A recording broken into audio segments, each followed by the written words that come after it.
Legal law of India में आप सभी का स्वागत है।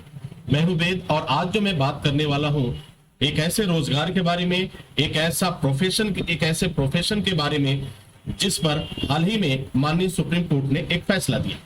सेक्स वर्कर एक रोजगार है, वेश्यावृत्ति अपराध नहीं, एक रोजगार है। माननीय सुप्रीम कोर्ट ने यह बात कहा और फैसला दिया, यहां तक कि गवर्नमेंट को भी निर्देश दिया। वेश्यावृत्ति एक अपराध नहीं है। हमारे समाज में वेश्यावृत्ति को एक अलग नजरों से देखा जाता है, एक आपराधिक नजरों से देखा जाता है, लेकिन माननीय सुप्रीम कोर्ट ने इस बात को खारिज किया और बोला कि सेक्स वर्कर एक रोजगार है, एक प्रोफेशन है। अब आपके दिमाग में बहुत सारी बातें चल रही होंगी कि जो सामाजिक बुराई है, जो समाज में हमारी भारतीय संस्कृति में इस तरह के कृत्य को, इस तरह के कार्य को अपराध माना गया है, क्या अब यह रोजगार के रूप में होगा? क्या जिस तरह से सिविल, मैकेनिकल, कंप्यूटर, सेफ्टी, ये सब रोजगार है, क्या वेश्यावृत्ति भी अब रोजगार बनेगा? इस तरह के भाव आना लाजमी है और आप जो सोच रहे हैं वह बिल्कुल अपने हिसाब से ठीक सोच रहे हैं। सेक्स वर्कर एक रोजगार है, वेश्यावृत्ति अपराध नहीं, एक रोजगार है, माननीय सुप्रीम कोर्ट ने कहा। और माननीय सुप्रीम कोर्ट ने जो बात कहा, आपको मालूम होना चाहिए कि यह भारत की जो उच्च न्याय व्यवस्था है उसके द्वारा एक आदेश, उसके द्वारा एक फैसला लिया गया और वो भी संविधान के आधार पर। पूरी बात को समझिए, पूरी बात को जानिए कि क्या इसके साथ गाइडलाइन भी जारी किया। माननीय सुप्रीम कोर्ट ने एक गाइडलाइन भी जारी किया, उसको भी बताऊंगा। लीगल लॉ ऑफ इंडिया ये क्या कहता है कि वेश्यावृत्ति अपराध नहीं, एक रोजगार है। माननीय सुप्रीम कोर्ट ने कहा पुलिस सेक्स वर्कर को गिरफ्तार नहीं कर सकती। जी हाँ, कहीं ना कहीं इस बात को लेकर के आए दिन कुछ ऐसे खबरें चलती थी कि यहाँ पे रेड पड़ा, यहाँ पे छापे मारे गए और पुलिस ने सेक्स वर्कर को गिरफ्तार कर लिया। तो इस तरह की तमाम बातें आती थी जो पूरे भारत में बहुत तेजी से चल रहा था। ये बहुत जब रिसर्च हुआ, इस पे काफी लोगों ने शोध किया, उसके बाद उन्हें पता चला कि नहीं, कहीं ना कहीं कुछ गलत हो रहा है। यह बात माननीय सुप्रीम कोर्ट के अंतर्गत पहुंची और वहां पर एक फैसला आया जिसमें यह साबित किया गया, यह सिद्ध किया गया कि वेश्यावृत्ति अपराध नहीं है, एक रोजगार है। It is a types of profession in India.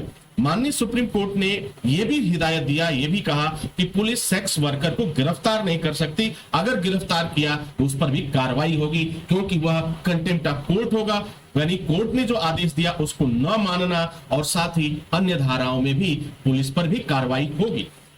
Supreme court का ऑर्डर क्या है? सुप्रीम कोर्ट ने जो ऑर्डर दिया तो माननीय सुप्रीम कोर्ट ने सरकार को भी निर्देश दिया कि जुलाई तक बताएं इसे कैसे लागू करेंगे। हमने तो फैसला दे दिया कि सेक्स वर्कर क्या है, it is a types of profession, यह एक रोजगार है और आपको जुलाई तक बताना है कि आप इसे भारत में कैसे लागू करेंगे। ये माननीय सुप्रीम कोर्ट ने ये आदेश दिया किसको? केंद्र सरकार को। अब केंद्र सरकार इसको कैसे लागू करेगी, यह सुझाव या अपनी राय भेजेगी सुप्रीम कोर्ट को। थोड़ा सा और आगे इस सफर में चलते हैं और जानने का प्रयास करते हैं कि सेक्स वर्कर एक रोजगार है। जो ये शब्द आ रहा है, कई बातें आपके दिमाग में चल रही होंगी, यार ये तो अब एक प्रोफेशन के रूप में हो गया। क्या अब समाज में हमारी गंदगी नहीं फैलेगी? क्या समाज में हमारा जो बैलेंस है, समाज का एक जो संतुलन है, वो नहीं बिगड़ेगा? तो बिल्कुल नहीं। अगर इस बात को देखिए, इस चीज को समझने का प्रयास करिए कि सेक्स वर्कर को कहा गया कि ये रोजगार है। सरकार को सेक्स वर्कर के लिए आधार कार्ड जारी करना होगा, ये भी निर्देश दिया माननीय सुप्रीम कोर्ट ने और कहा, केंद्र सरकार से कहा कि आपको जल्द ही आधार कार्ड जारी करना चाहिए और इसे एड्स जैसे सोसाइटियों से इसे लिंक कर देना चाहिए, जोड़ देना चाहिए। अब कोर्ट ने जो हवाला दिया, कोर्ट ने किस आधार पे किया? तो कोर्ट ने संविधान का आर्टिकल 142 का सहारा लिया और इस पर एक फैसला दिया कि मेरा वचन ही क्या है? शासन है। मेरा वचन ही क्या है? शासन है। 142 आर्टिकल का प्रयोग करते हुए, का आधार लेते हुए माननीय उच्चतम न्यायालय ने यह ऑर्डर दिया, यह फैसला दिया। ये बात तो सिद्ध हो गई कि सेक्स वर्कर, अब सेक्स वर्कर की क्या परिभाषा है इसे भी समझ लेना चाहिए और सेक्स वर्कर का प्रोफेशन क्या है इसे भी समझ लेना चाहिए। अब इनके कुछ गाइडलाइंस भी है। सेक्स वर्कर पे जो ये निर्णय आया है, 3 जजों की बेंच ने दिया। अब माननीय न्यायालय ने 3 जजों की बेंच ने दिया, इसमें कौन कौन लोग शामिल थे? बी.आर. गवई, ए.एस. बोपन्ना और एल.एन. राव की बेंच ने ये कहा कि सेक्स वर्कर क्या है, एक रोजगार है, एक प्रोफेशन है, बट कुछ गाइडलाइन के आधार पर, आप इसके लिए कुछ प्रॉपर गाइडलाइन है, उसके आधार पर सेक्स वर्कर क्या है, एक रोजगार के रूप में, एक प्रोफेशन के रूप में, और वेश्यावृत्ति जो है यह अपराध नहीं है, यह गैर कानूनी नहीं है। इस बात को केंद्र सरकार को भी उन्होंने आदेश भेजा है कि जुलाई तक इसे अप्लाई करें, इंप्लीमेंट करें, कैसे लागू करना है। अब 3 जजों की बेंच ने दिया, ये भी मैंने बता दिया, आपके एग्जाम के लिए काफी फायदेमंद होगा और काफी बेनिफिशियल होगा, तो जरूर इन सब चीजों को आप अपने दिमाग में रखें ताकि आप उस एग्जाम को क्लियर कर पाए। कोर्ट की गाइडलाइन क्या है, जरा इस बात को समझते हैं। कोर्ट की गाइडलाइन क्या है, माननीय न्यायालय की जो गाइडलाइन है, उस गाइडलाइन को जरा जानने का प्रयास करिए। सेक्स वर्कर के लिए निर्देश है, सेक्स वर्कर क्या होगा, इंडिविजुअल होगा, सेक्स वर्कर ग्रुप में नहीं हो सकते। यानी कि अगर कोई व्यक्ति अपने स्वेच्छा से अपने जिस्म का धंधा कर रहा है, अपने शरीर को बेच रहा है, तो यह क्या होगा, एक रोजगार के रूप में है, एक प्रोफेशन के रूप में। जैसे कोई व्यक्ति अपना समय बेचता है और उसके एवज में पैसा लेता है, ठीक उसी तरह से सेक्स वर्कर अपना शरीर बेचते हैं, शरीर की कीमत लगाते हैं और उसके बदले में पैसे लेते हैं। तो यह एक रोजगार ही है और रोजगार की तरह इसे देखा जाना चाहिए, यह प्रोफेशन है। लेकिन यहां माननीय न्यायालय ने एक बात स्पष्ट कर दिया है कि अगर कोई व्यक्ति कोई ऐसे संस्था संचालित करता है और उसमें सेक्स वर्करों को रख करके और सेक्स जैसे इस तरह के कार्य को संचालित करता है, तो वह अपराध होगा, वह इलीगल होगा। यानी आप ये समझ चुके हुए कि सेक्स वर्कर के लिए एक गाइडलाइन जारी हुआ कि वह इंडिविजुअल यानी खुद का ना तो उसका कोई ऑफिस होना चाहिए, ना तो खुद का उसका कुछ इस तरह का नहीं कि आपने एक समूह में काम करना शुरू कर दिया, 10-20 लोगों को लिया और फिर आपने इस सेक्स वर्कर का काम शुरू कर दिया, तो बिल्कुल नहीं, यह अपराध की श्रेणी में आएगा। सरकार का भी कर्तव्य है कि इन तरह की समस्याओं को संज्ञान में ले और सजगता से इस पे कार्य करे। माननीय न्यायालय ने कहा कि सेक्स वर्कर के लिए प्रॉपर आधार कार्ड जारी होना चाहिए। आधार कार्ड यानी एक ऐसी आईडी होनी चाहिए जिससे ये पता चल सके कि यह इंडिविजुअल व्यक्ति एक सेक्स वर्कर है। अब आपके दिमाग में आ रहा होगा कि बहुत सारा जो आधार कार्ड हमारा जारी होता है, क्या सेक्स वर्कर के लिए भी आधार कार्ड जारी होगा? फिर अंतर क्या है, डिफरेंस क्या है? डिफरेंस होगा, दोनों आधार कार्ड में कुछ न कुछ अंतर जरूर होगा। वह आधार कार्ड जो है वह आपकी एड्स सोसाइटी से या एड्स ऐसी से लिंक होगा जिससे चिन्हित किया जा सके कि भारत में इतने सेक्स वर्कर हैं।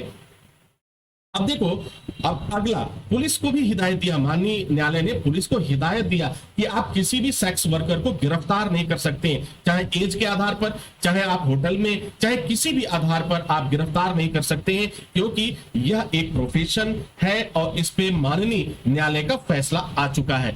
यदि अगर पुलिस इंटरफियर करती है, अगर पुलिस परेशान करती है सेक्स वर्कर को, तो वह सजा का हकदार होगी, उस पर कार्रवाई भी होगी।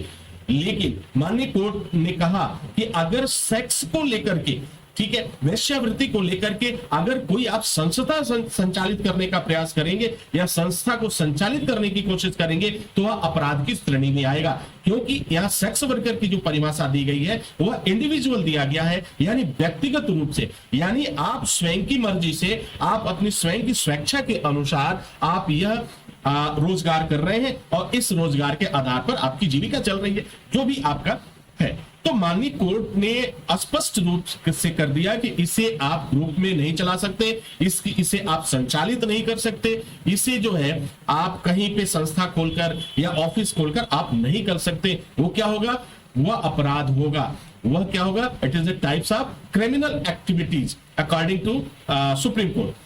कोर्ट की गाइडलाइन और क्या कहती है कि पुलिस गिरफ्तार नहीं कर सकती, किसी भी इंडिविजुअल सेक्स वर्कर को पुलिस गिरफ्तार नहीं कर सकती। जी हाँ, ये पुलिस को सख्त हिदायत है कि अगर आप गिरफ्तार करते हैं और आपकी कंप्लेन आती है तो आपकी नौकरी भी जा सकती है। पुलिस को सख्त निर्देश दिया गया है, क्योंकि बहुत से सेक्स वर्करों को परेशान किया गया, उन्हें टॉर्चर किया गया और कई बार तो यह स्थिति आई कि उन्हें आत्महत्या करने पर विवश किया गया।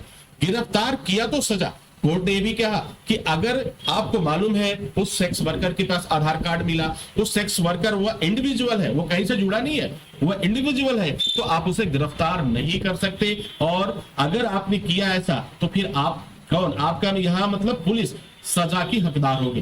पुलिस परेशान बिल्कुल नहीं कर सकती, अगर पुलिस परेशान करेगी तो पुलिस पर भी कार्रवाई होगी। माननीय न्यायालय का यह फैसला है। तो डियर स्टूडेंट्स, इस बात को आप समझ चुके हैं और जान चुके हैं कि वास्तव में जो माननीय उच्चतम न्यायालय ने जो बात कही वह क्यों कही, किस आधार पे कही और इसका वास्तव में इसका सेंस ऑफ व्यू क्या था। तो सेक्स वर्कर क्या है, एक रोजगार के रूप में, एक प्रोफेशन के रूप में है, इसे परेशान कोई नहीं कर सकता। इट मींस पुलिस परेशान नहीं कर सकती, ना गिरफ्तार कर सकती।